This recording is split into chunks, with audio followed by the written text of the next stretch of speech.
মাদারীপুর শিবচরের উমেদপুরে মিলন মুন্সির গরুর খামারে অগ্নিকাণ্ডে ১৩টি কোরবানির গরু ও তার পাশের মুরগির খামারে ৩৫০০ মুরগি পুড়ে মারা গেছে।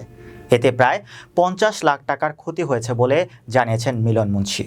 মাদারীপুর প্রতিনিধি জানান, এলাকাবাসী ও প্রত্যক্ষদর্শীরা বলেন, গতকাল মঙ্গলবার দিবাগত রাত ৩টার সময় শিবচরের উমেদপুর ইউনিয়নের কালীখোলা বাজার এলাকায় মিলন মুন্সির গরুর খামারে এই অগ্নিকাণ্ডের ঘটনা ঘটে। খামারে ১৪টি গরু বাঁধা ছিল।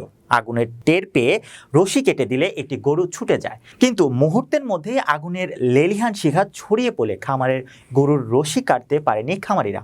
দুর্ঘটনার পর সকালে শিবচর উপজেলা পরিষদের চেয়ারম্যান ডক্টর মোহাম্মদ সেলিম মিয়া, শিবচর উপজেলা নির্বাহী কর্মকর্তা আব্দুল্লাহ আল মামুন, উপজেলা পরিষদের মহিলা ভাইস চেয়ারম্যান আয়শা সিদ্দিকা সহ প্রশাসনের কর্মকর্তারা এলাকা পরিদর্শন করেন। গরুর খামারের মালিক মিলন মুন্সি জানান, গত বছর আগে ক্রয় করেছি। এই বছর কোরবানিতে বিক্রি করার জন্য এই গরুগুলো প্রস্তুত করা হয়েছিল।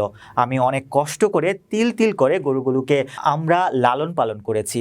বর্তমান বাজার মূল্যে গো খাবারের অনেক চড়া মূল্য।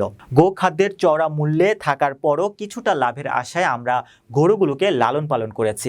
আজকে বিভিন্ন গরুর হাটে এই গরুগুলোকে বিক্রির জন্য নেওয়ার কথা ছিল, কিন্তু রাতেই অগ্নিকাণ্ডে গরুর খামারের ১৩টি গরু পাশে রাখা মুরগির খামারে প্রায় ৩৫০০ মুরগি পুড়ে মারা যায়। এই অগ্নিকাণ্ডের কোনো সুনির্দিষ্ট কারণ জানা যায়নি, তবে এলাকাবাসী ধারণা করছে বিদ্যুতের শর্ট সার্কিট হতে পারে। তবে বিষয়টি নাশকতা কিনা তাও খতিয়ে দেখার ব্যাপারে প্রশাসনের কাছে দাবি করেছেন স্থানীয় জনপ্রতিনিধিরা। উমেদপুর ইউনিয়ন পরিষদের চেয়ারম্যান নুরুজ্জামান মুন্সি জানান, গতকাল দিবাগত রাতে উমেদপুর ইউনিয়নের কালীখোলা বাজারে একটি গরুর খামারে অগ্নিকাণ্ডের ঘটনা ঘটে। বিষয়টি নাশকতা না দুর্ঘটনা, স্থানীয় প্রশাসনের কাছে তদন্তের জোর দাবি জানিয়েছেন তিনি।